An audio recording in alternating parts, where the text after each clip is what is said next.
Peut-être un petit conseil. Moi, quand je faisais F5 pour pas lancer le PowerPoint, si je n'avais pas cliqué sur mon PowerPoint puis j'étais sur la fenêtre du navigateur web, ça me déconnecte.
Good morning or good afternoon, everyone.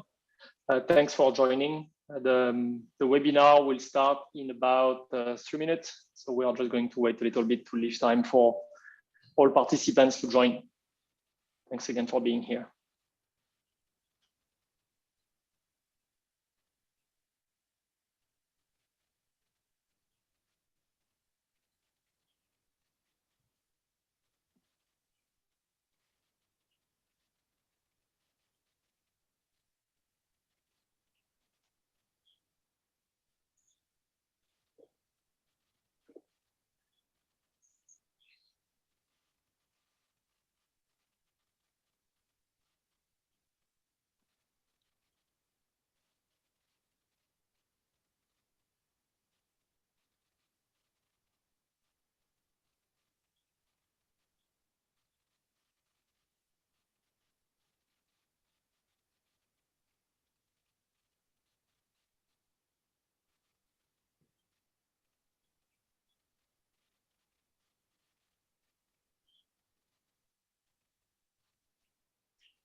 If you just joined, thanks again for joining. We're going to leave another minute for people to come. Waiting for that, just a few instructions. So this webinar is going to last 1 hour. We are going to try to fit all the presentation within 45 minutes to leave 15 minutes of questions at the end. If you do have any questions, you can use the chat available in the Zoom meeting and ask your questions. Some of them will be answered live through the chat. Some of them will be answered at the end by the panelists. And if we don't have time to answer all questions, all of them will be answered by email after the meeting. Once the webinar will be completed, there is a survey at the end. We would really appreciate if you can take a few minutes to answer some questions, questions about feedbacks, suggestions for future events, EMTP development ideas, or any needs you guys have to share with us. We would really appreciate this feedback. So today's webinar is given by 3 engineers from Hydro-Quebec. Most of you know Hydro-Quebec has been involved in EMT simulation for a very long time, since the 80s. Hydro-Quebec is a major player in offline and online simulations. Today, we are lucky to have 3 engineers. Karine, she is a manager of the SPS and protection group of the system study department of Hydro-Quebec TransEnergy. And she has this position since 2019. Thanks, Karine, for being here. Pascal, he is the manager of the equipment group of the system study group of transmission system planning department of Hydro-Quebec TransEnergy. And he has this position since 2014. And Omar Assad, who is a research engineer at IREQ, the research center of Hydro-Quebec. And I don't know when you started, Omar. In 2001. 2001. All right, so thanks again, you 3, for being here. So I will now leave you the floor. Karine, I believe you will be the first to speak, so you can take over and share your screen. Thank you, Henri. So welcome. You'll see my screen soon. Yeah, you're good to go. And the sound is great. Okay, thank you. So thank you, Henri, for the presentation. So I'm Karine Gauthier, and I'll start the presentation from TransEnergy Group. Me and Pascal work for the TransEnergy part of Hydro-Quebec, and we have also Omar from the research, the IREQ at Hydro-Quebec. So today we'll present to you EMTP studies at Hydro-Quebec for inverter-based resources integration. Here's the table of contents of what we're going to go through today. So we'll start with the scope of simulation for Hydro-Quebec with a quick intro, some information about the transmission system, the simulation tools we use, and then the EMTP type of studies and benefits we see from them. We'll go on with the technical requirements, standards, and codes. And then the second part will be about studies. We'll start by talking a little bit about models, and then we'll have the wind integration, the Gaspi Peninsula example, and we'll show you some simulations we did with this example, and we'll go on with benchmarking, models validation, and control R&D, and end this section with network creation, update, and validation. And the last part of the presentation will be about IBR development for Hydro-Quebec, what is coming next in the next few months. So here's a picture of the 735 kV transmission network at Hydro-Quebec. We've been using EMTP now for many years to simulate our transmission network. First, Henri talked a little bit about us, but I'll just tell you, Pascal and me, we're from a system studies group, and we specify equipment ratings, so equipment electrical requirements to ensure system reliability. And to do that, we perform EMTP, EMT simulations and studies. We also have Omar from the simulation laboratory group at IREQ. Hydro-Quebec supports EMTP development, and for example, we have a parametric studio, and ScopeView will talk a little bit more about it later. So here's a quick overview of our system. Well, first, IHQ transmission system is wide and complex. We have more than 11,000 kilometers of transmission lines at 735 kV. We are 60 Hz asynchronous from other provinces and country. The load characteristic is we have about 40,000 megawatts for winter peak demand. And the characteristic is that we have the load located on the south of the province, more than 85% of it, as opposed to the power generation that is located 85% of it in the north. We have about 47 gigawatt for power generation. What we can say for some highlights of our transmission system is that we have remote power plants 1,000 kilometers away. The main issue with that is voltage and frequency stability. We have growing also issue coming more and more important are the thermal ones. The 735 kV AC network is separated between two main axes. And we can also say we need on our transmission system very fast protection action around 6 cycles maximum. Some other highlights are that we have a dynamic shunt compensation, a lot of series compensation, and we use some special protection systems for transmission network. Also, we have many asynchronous interconnections and with HVDC interconnections and some synchronous ones. Now we have we separated the simulations tools in three big here categories. You can see here the power flow tools that we use for load flow, short circuit, dynamic studies, voltage and frequency stability are mainly used to specify project content. We have also the EMTP that we use for time and frequency domain analysis. We can represent single phase and 3-phase models that allow the good representation of electromagnetic transients for unbalanced nonlinearities, lightning, switching, coupling, electromechanical behavior, control and protection systems action.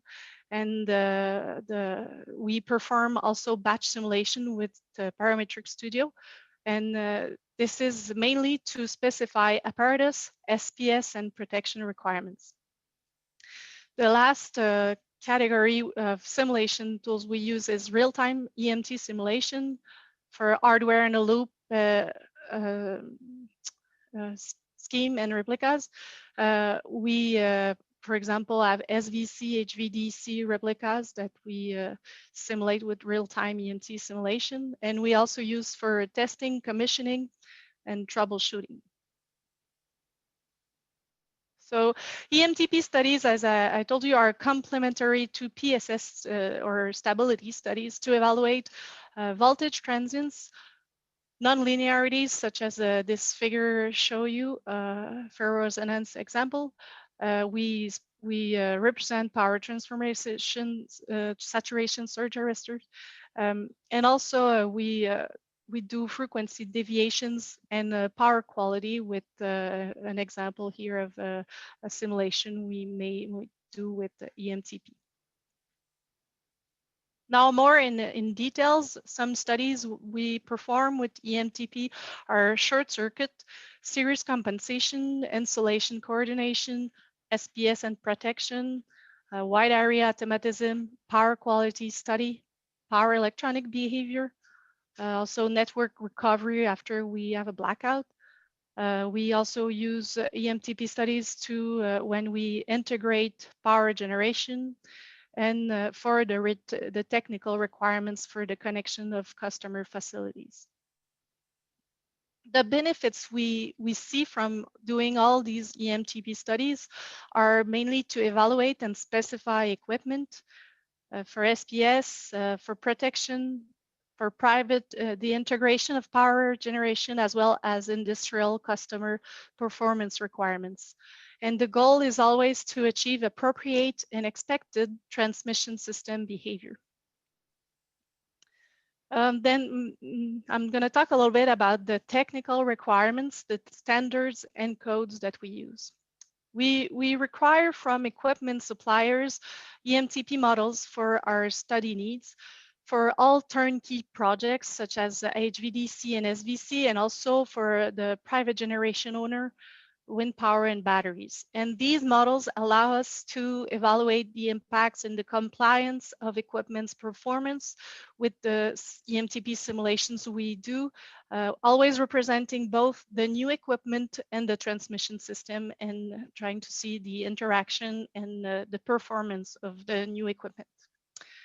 We have a very large experience with wind farm simulations and customer facilities connected to HQ studies, for example, harmonic locus over voltages.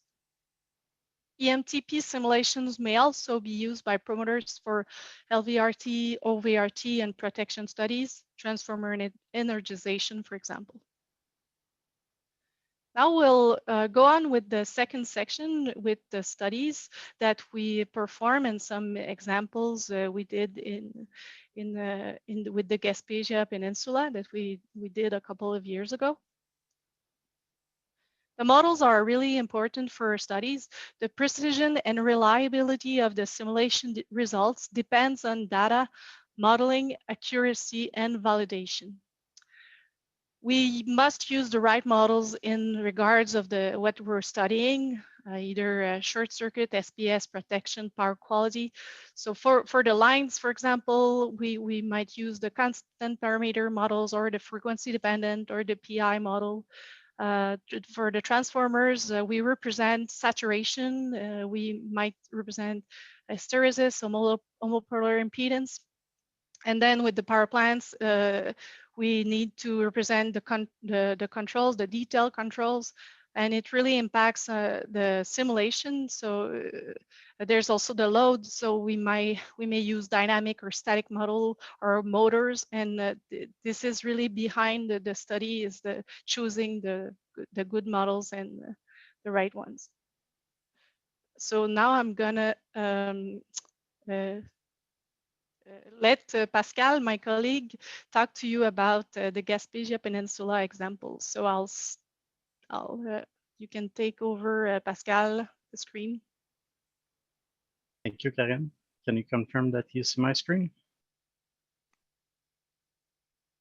Yes, we can. Okay, thank you. Well, as Karen mentioned, she gave you an highlight on the purpose we use, general purpose of using EMTP simulation at Hydro-Quebec. Now I'll be more precise and talk about inverter-based resources integration studies.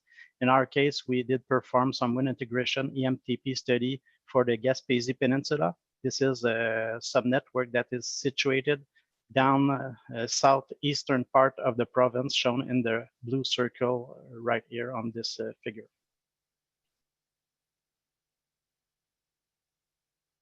This slide shows a figure of more detail about this subsystem. Actually, it is a system that is fed through 4 315 kV series compensated lines from the Levy substation that is not shown on this figure. If we have an insight on what this subsystem looks like, well, it starts from the Levy substation and it goes through the Rivière-du-Loup substation, Rimouski substation, and Matapédia substation at 315 kV line for a length of about 370 kilometers. Then we have two 230 kV links, one in the north that is about 220 kilometers from Rimouski to the Guémont substation, and down south from the Matapédia substation to the Micmac substation that is also about 220 kilometers long. Finally, we have a 161 kV line that is about 225 kilometers long that closed this loop right here from south to north. If we add up all these transmission lines, what we can call is the P loop in the shape of a P is a total of 1,000 kilometers. If we add up the subsystems that are at 120 kV and 69 kV, it ends up that we have more than 4,000 kilometers for this transmission system. Another characteristic is that we have a lot of power transformer in this subsystem. Actually, we have more than 140 power transformer for a total of more than 16,000 MVA. The load range from 300 megawatt in summer up to 1,200 megawatt at winter peak. We have 2 HVDC links with the neighboring province of British Columbia, New Brunswick, excuse me. One here at the substation is Eel River, and one here at Madawaska. Their power is 360 megawatt and 435 megawatt. Shown on with this little figure are the wind power plants. We have 25 of them in the peninsula for a total of 2,327 megawatt. We have all type of wind turbines, but there is no other conventional generation in this subsystem. If we go see into more details what per type of wind turbines, well, we have 12 type 3 wind power plants for a total of 13,000, not 13,000, but 1,315 megawatts, and 9 type 4 wind power plants for a total of 820 megawatts. On this figure, here is the model, the MTP model of this subsystem. If I begin here, we have a short circuit Thevenin equivalent at the Levy substation. We represented or modeled the power transformer of the Levy substation. All of the power transformer in this EMTP model are standard EMTP library models, but we did model the saturation of these transformer. Here is shown the 315 kV series compensated line. And in the middle here is the modeling of the series compensation. We also modeled the surge arrestor in every substation.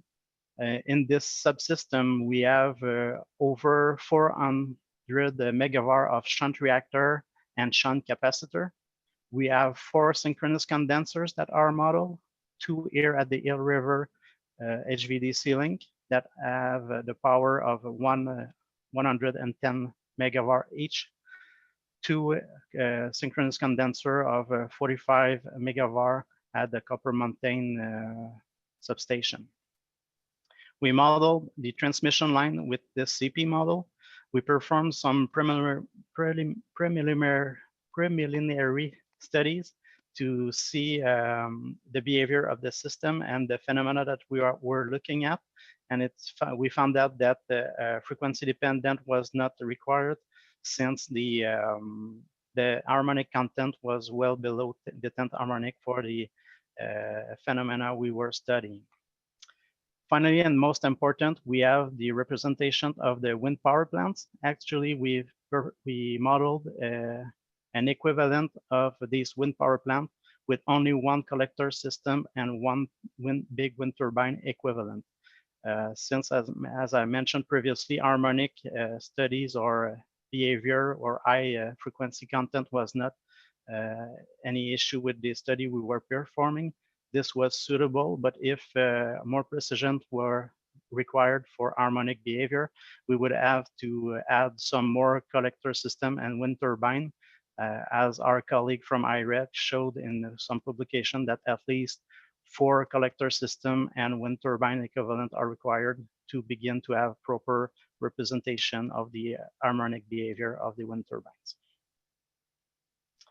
So if I summarize the issues and challenge of this subsystem, well, it is wide and highly and lightly meshed. There is 25 wind turbines or wind power plants. We have very long lines, lots of power transformer, and very low load, the short circuit level. So we have a very weak grid, which presents many challenges for wind power integration. The steady state is obtained only within 2 seconds after simulation start. And to represent the wind turbines, we use manufacturer model that are encrypted DLL, dynamic link library, that are integrated in the MTP simulation. The MTP model of the Gaspésie Peninsula that I showed you is also used to perform more traditional EMT studies, such as overvoltage due to transmission system dismantling, power transformer energizing, and circuit breaker out of phase operation, just to mention a few of them. On this figure, we show a phenomena of ferrous resonance that we identified early when performing some EMTP studies for this wind integration studies.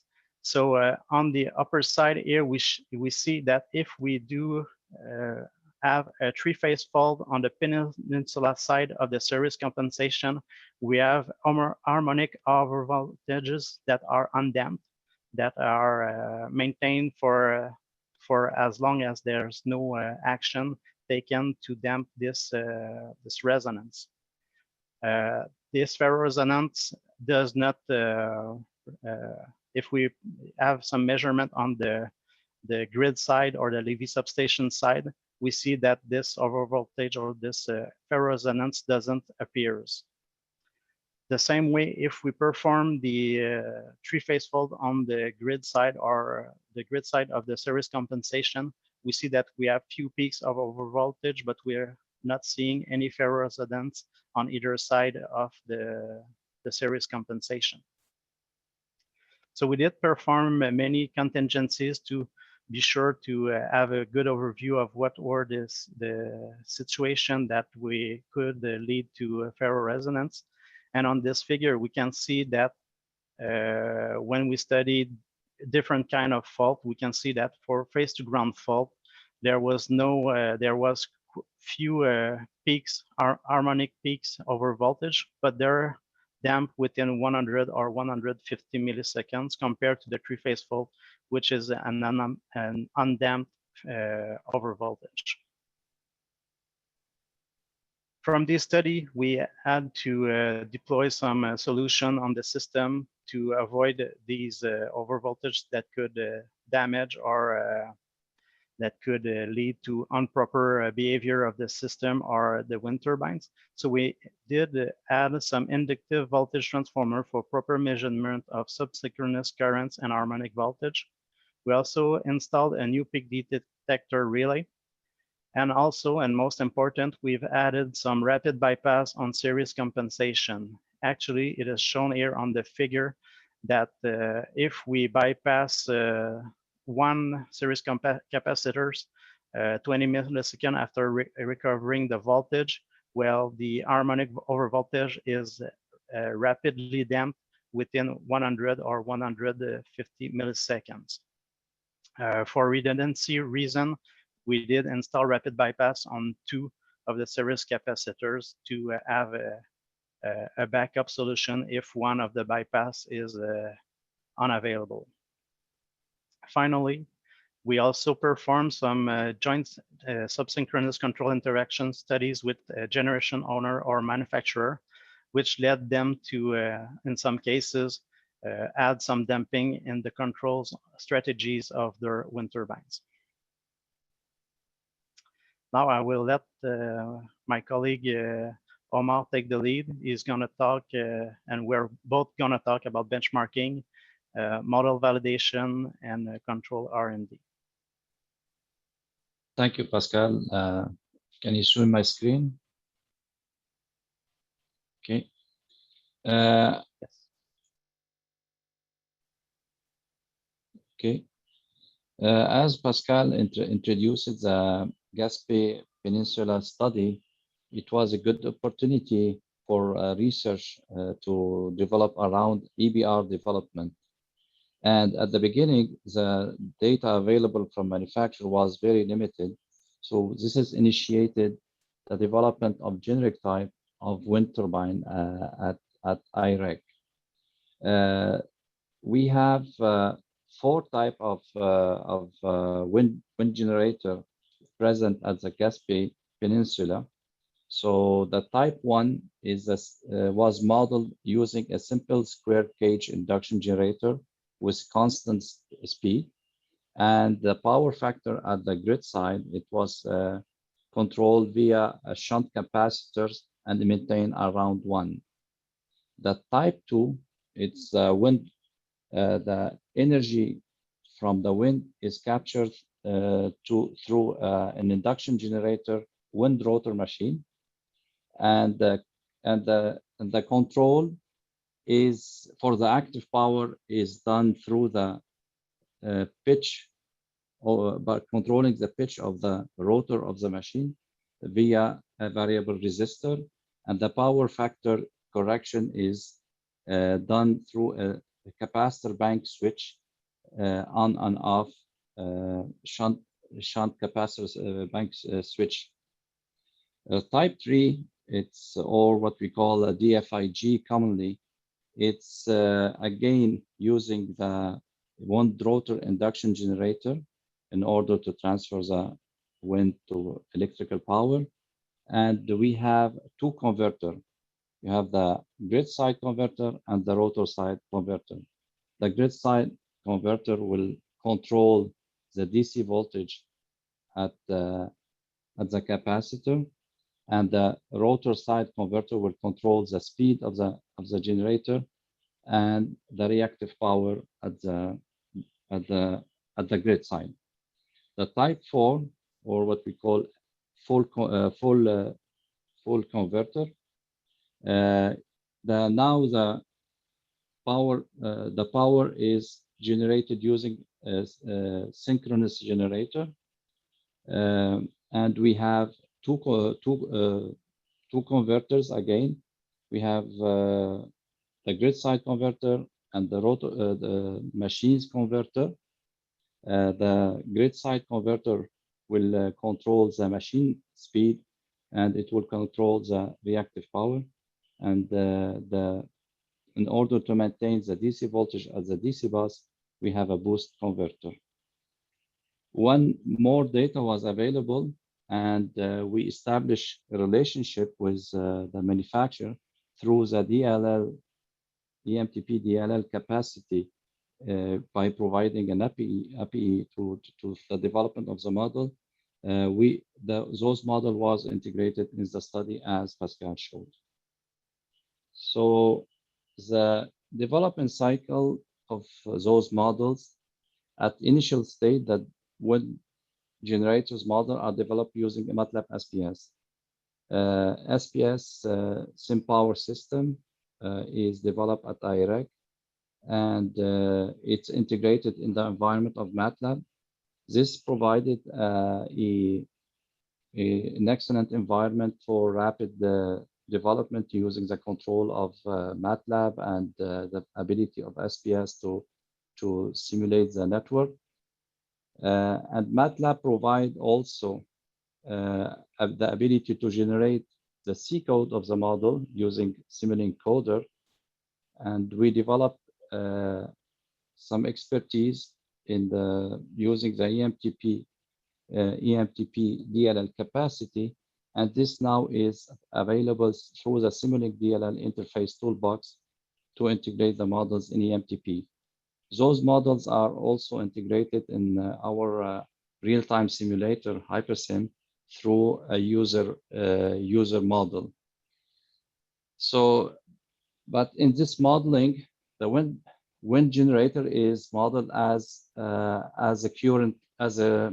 control current source, which means that EMTP, this network side, will provide the voltages to the DLL model, and the DLL model will return the current. But this approach will include an artificial delay that is added with non-simultaneous solution. It can be trigger some error, especially if we have a fault next to the generator. So in joint effort with the EMTP team, we developed a renewable toolbox that provide native EMTP models. The impact of the wind park as explained by Pascal, it was also taken into account. And there is 2 common papers that they are published are explaining those models.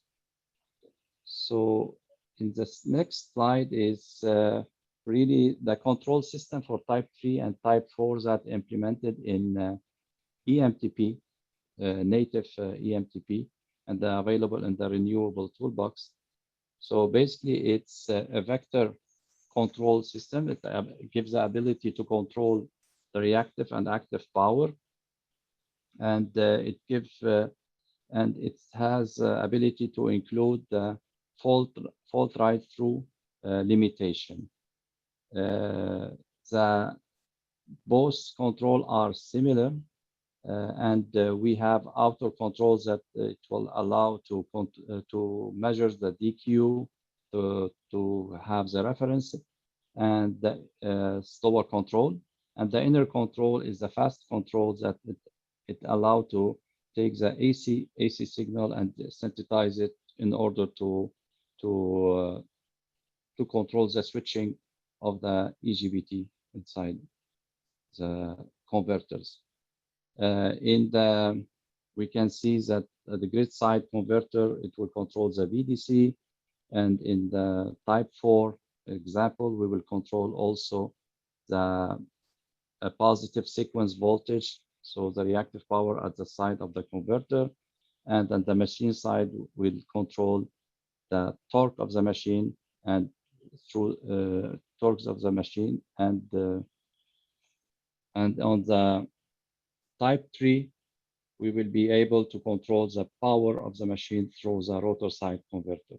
So the 2 controls are very similar, and it will give the ability to include in your EMTP studies type 3 and type 4 system.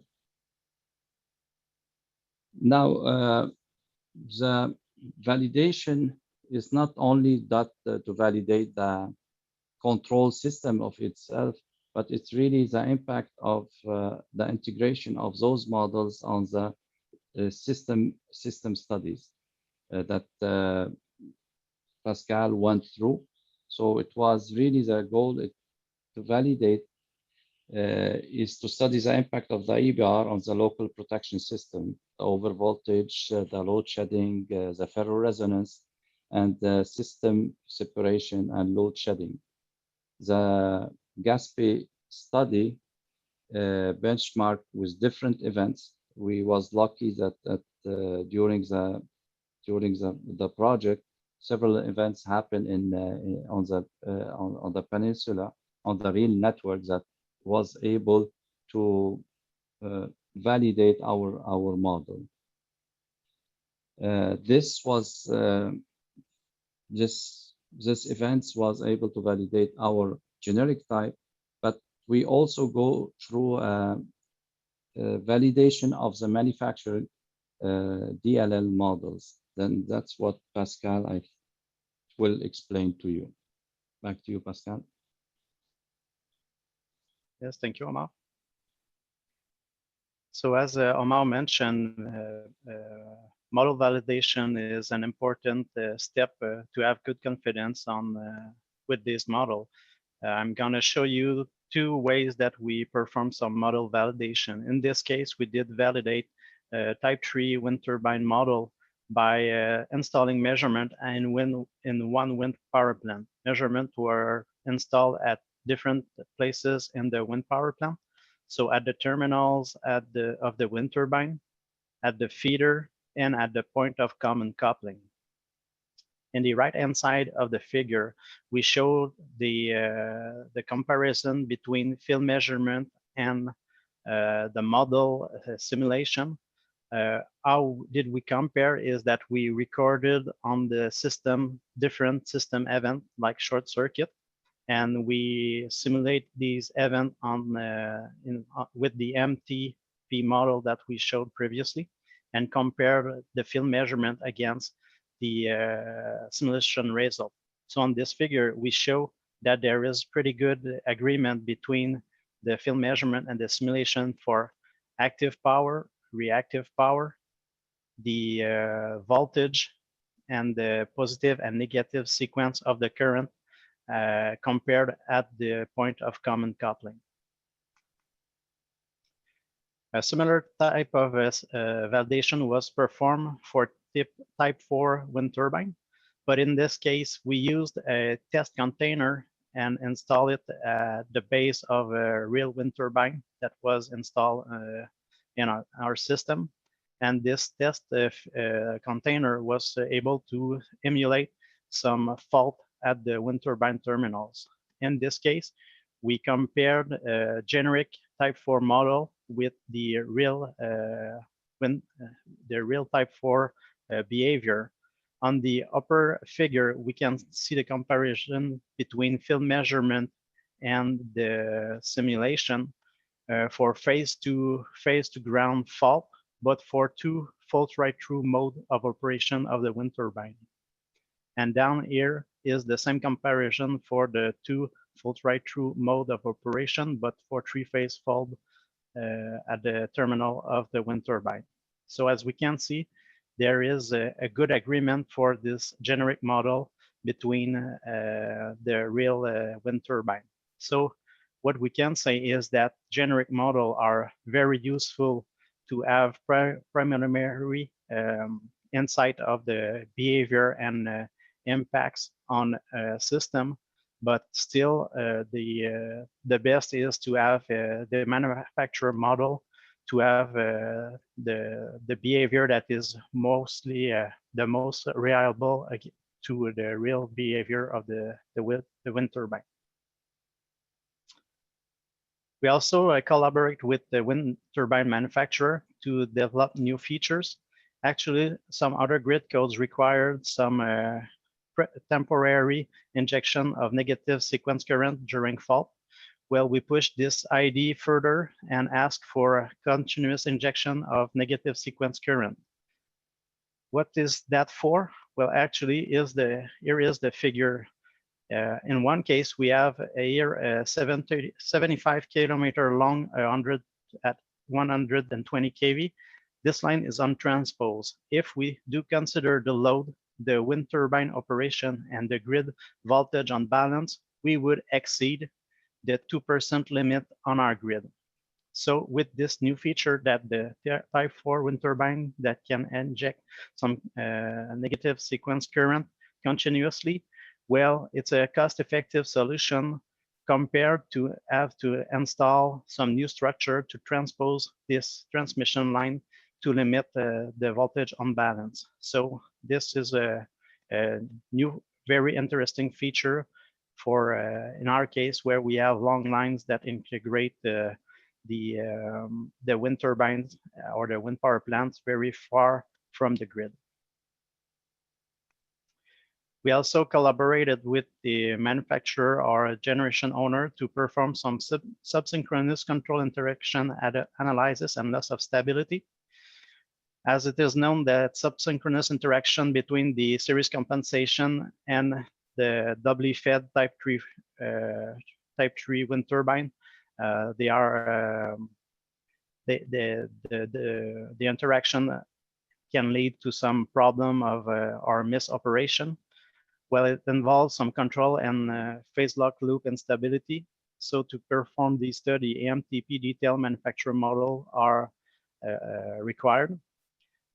Sometimes to mitigate the problem, gain of the control loop may be adjusted. We also work with manufacturer and some researcher to develop new method to assess subsynchronous control instability vulnerability based on small signal analysis and generalized night risk criteria. If some people may like to know more about this this work, well, the reference is shown here just below. Based on our experience with the Gaspi Peninsula studies, we also proposed a benchmark to study subsynchronous control interaction to the IEEE task force on EMT-type modeling of wind turbine generators and parks. So as you may notice, the beginning of this network looks really like the MTP model that I showed you previously, where we have a power source and 4 series compensated line that will interact with different wind turbines. Now I will let Omar continue and talk about network creation and validation. Okay. As you saw that our network is very extended and there is a lot of component into it. And in the creation, the maintenance of this large network use in a single graphic user interface as EMTP environment with load flow capacity, stability, and EMT-type data has many advantages. It allows us to have maintain a unique and validated data set, allows data extraction aggregation for various applications, and allow performing various type of studies from different locations. So in order to have this capacity to represent the network, the GUI has to provide us some feature that would allow us to perform this. So EMTP GUI aspect is a major requirement for building and maintaining the large grid. The schematic editor, ability to move components, connectivity, ability to connect the signals through pages, usage of bus name and geographical position, and it has to be independent of the numerical methods that are used in the system. The data validation remains an important and a complex problem, and to have a GUI that it will provide you with some scripting capacity to extract data from database, import it from other network. Like in our case, we import a lot from the Pssc data.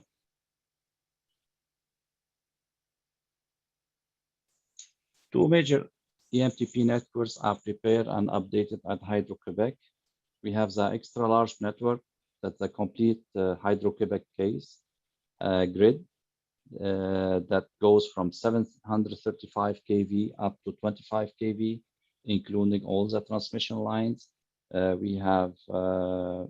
We represent the transmission lines as distributed parameter lines, CP line, and the short lines are represented as pi sections. The reduced network is used for 735 kV up to 235 kV. This network was built to reduce time. Still, it's a large network, and at the same time, it was a benchmark for the real-time simulation where we integrating the HVDC system coming from Bay James up to Montreal. And the data is extracted from the database. Internally, we have a database called DSR that have all the information from the lines and transformers and all the components, and is validated with Pssc.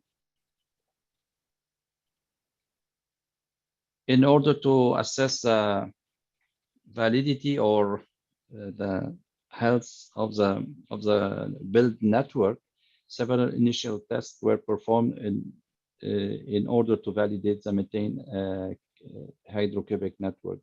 Load flow and initialization, we benchmark with Pssc again. Short circuit analysis, we have a lot of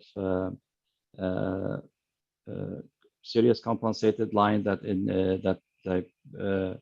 present subsynchronous resonance around 25 hertz. So this short circuit analysis allow us to benchmark those results. Dynamic simulation, we have to replicate all the same AVR that are present in the dynamic phasor Pssc. So we do dynamic simulation, we make a fault and we see the response of the AVRs. frequency response of both large and reduced network. As I mentioned before, that we have to see the resonance of the two system, and we have to ensure that the two network have the same resonance. And long-term simulation, we do some GMD studies with EMTP, and we have to ensure that after 500 seconds, the simulation is still valid and stable. As we saw in the presentation of Pascal, in order to make just one study, we have to have different simulation and high number of scenario to simulate. We invest a lot of effort in order to implement a parametric studies that is connected to EMTP in order to make contingency analysis needed by different studies. Many network configuration. We have a possible outage, line transformers, different scenario, change the fault location, line lengths, what's the impact. Required simulation types. We do time domain frequency scans, that's steady state statistical. So frequency scan, for example, we did root locus in order to provide the impedance that to the manufacturer how to connect to our network. So this was initiating to the development of parametric studio tool that allows to prepare the scenario, submit it to EMTP, run it in parallel, and analyze and display the results. So I will pass now to Pascal to finish our presentation and what's next. Thank you, Omar. So, well, we're near the end of this presentation. So what's next in the few months concerning inverter-based resources at Hydro-Quebec? Well, actually, we do have our first solar plant project that are ongoing, but these projects are installed on the distribution level. They are at the commissioning phase and they are having some issues with this commissioning. So our transmission group will help them to solve these issues. We'll have our first battery project that is coming in the next month. This battery will be used to feed a small town that is isolated and only fed through one transmission line. So this battery will be used while some heavy maintenance is performed on this transmission line that feeds this city. What will be our focus? Well, you may agree that we'll need some EMTP models. So our main focus will be to have these models because we have some concern about the inverter-based resources behavior during fault and some harmonic instability that are due to resonance between the network and the converter control strategies and filters. As you have noticed, the validity of the results rely heavily on the accuracy of the manufacturer models and converter control strategies. So for this new IBR project, we'll use the same strategy that we used for the wind integration studies and ask for these EMTP model to perform our study. So that's a very rapid and quick overview of the work we've done at Hydro-Quebec concerning inverter-based resources, and we will be glad to ask your questions in the next minutes. So thank you for listening.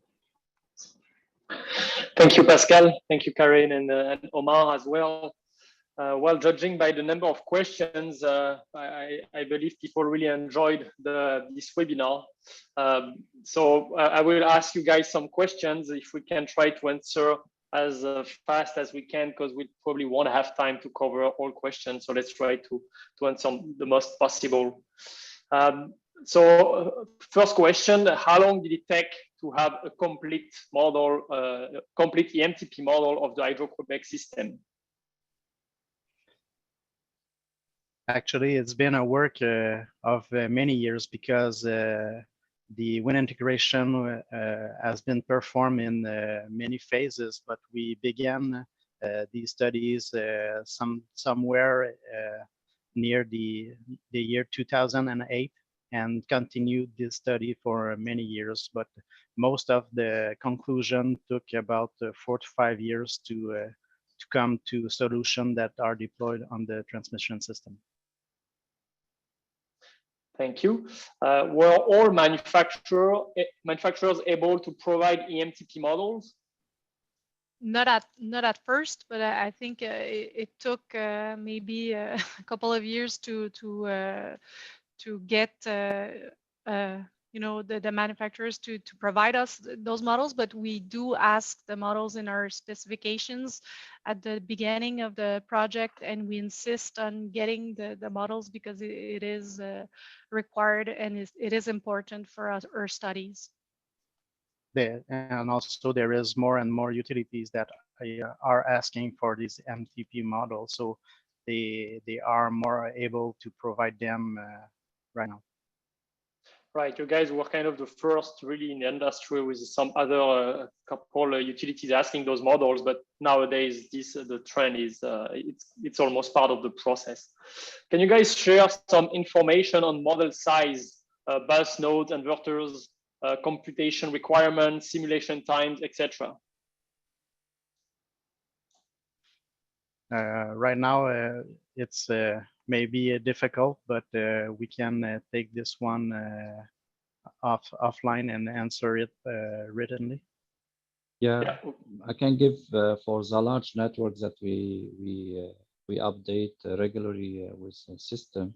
So we are representing 735 kV up to 25 kV. We are maintaining like you have like 95,000 physical device and 95,000 signals.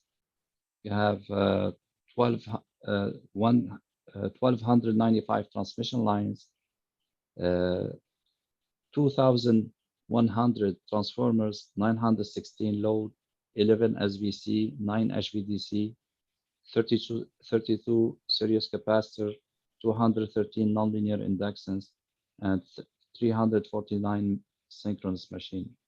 So it's quite huge, and we are talking about the metric size around 40,000, 42,000 by 42,000. Great, thanks, Omar. One question was about importing from Pssc, so I can answer this one. There is a tool to import the Pssc data into EMTP. You can see that on our website. For reduced network validation, was both electromechanical and electromagnetic response benchmarked? What was the approach for validating electromagnetic response? It's all benchmarked with Pssc. So we benchmark the load flow, and in extra of the Pssc tools that import the data, we have developed some scripts, the ability of EMTP to develop scripts and import the load flow constraint from Pssc to EMTP and perform load flow. So we benchmark with this. We implemented all the AVR, the same AVR as in Pssc, and we do some fault tests that it's able to see at the machine how it will behave. So this was benchmarked with Pssc too. All right, if you let me add a small commercial comment, the AVR exciters and power stem stabilizer library is available in EMTP. So you guys don't have to develop all these things. It's now available as a toolbox. How were the measurements obtained from the field for wind plant response validation? Are these measurements coming from PMUs? Some of them are with connecting of the wind power plant, we send our a special team at Hydro-Quebec that have all the proper equipment to do power quality measurement. So they install it at the various points I mentioned.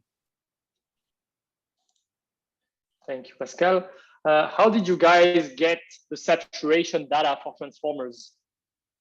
Actually, we have to make a hypothesis for those, but there's there's also some literature about it depending of the size of the transformers, but it's really that the importance of having saturation data on the representation of the curve that is important, but we do not have every data on saturation transformers. Actually, we're working very closely with manufacturer because we see the need to have accurate data for saturation. So in the past few years, we require them when we buy a new transformer. For older transformer, like in the Gaspi Peninsula, what we did perform some sensibility evaluation on the steep of the saturation and the knee point of the saturation to see if it had any impact on the result. And we found out that the conventional curves are suitable for the result, as these variation on the saturation curve did not have a lot of influence on the results. All right, thank you.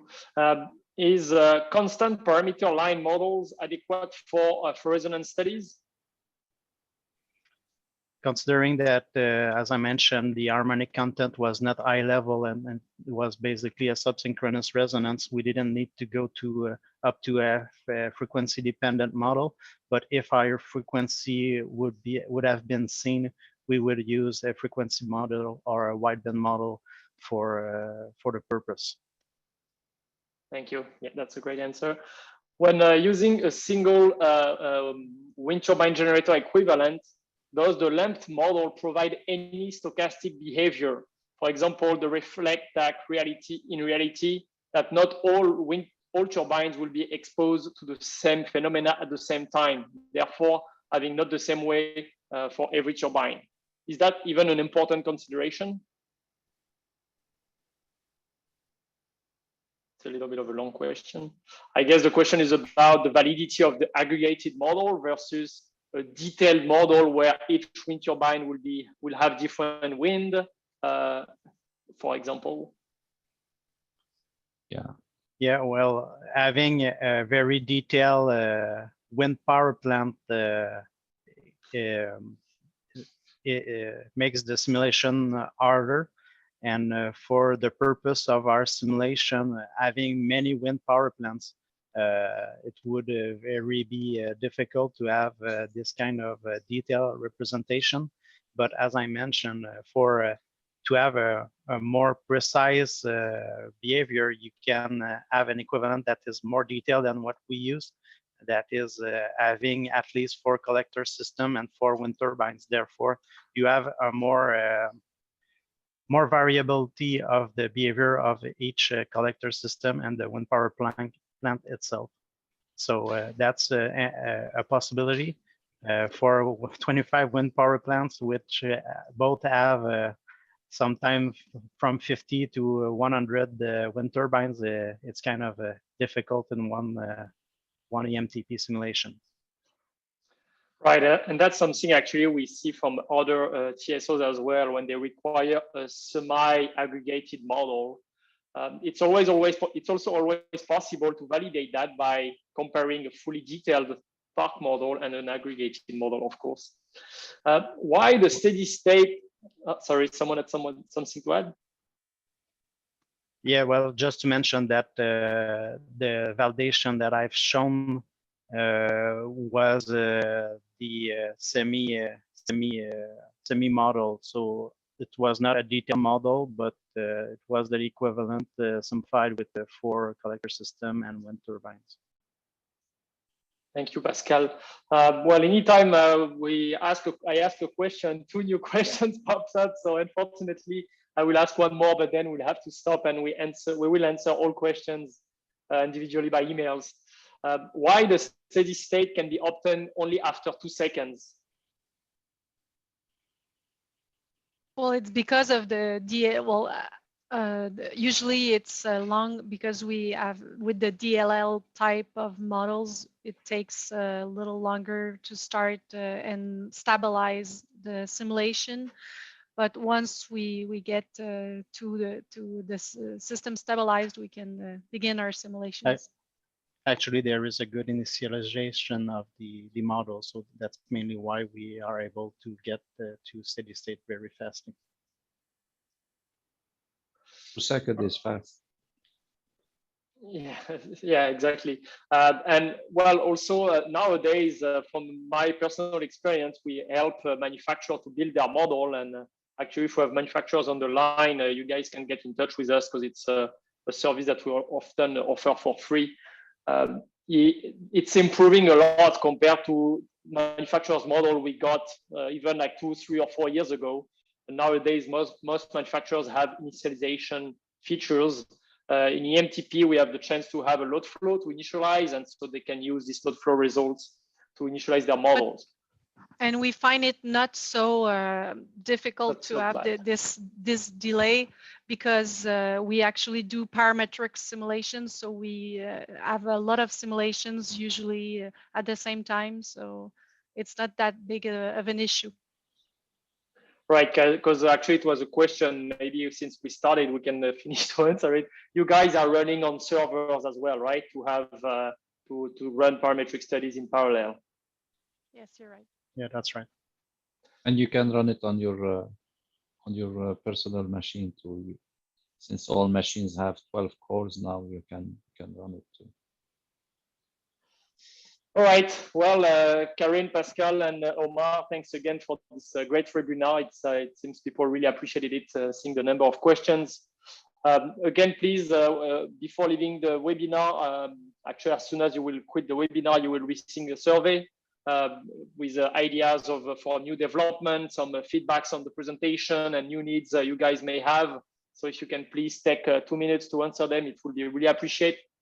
Thanks again for our speakers for this great presentation, and have a good day, everyone.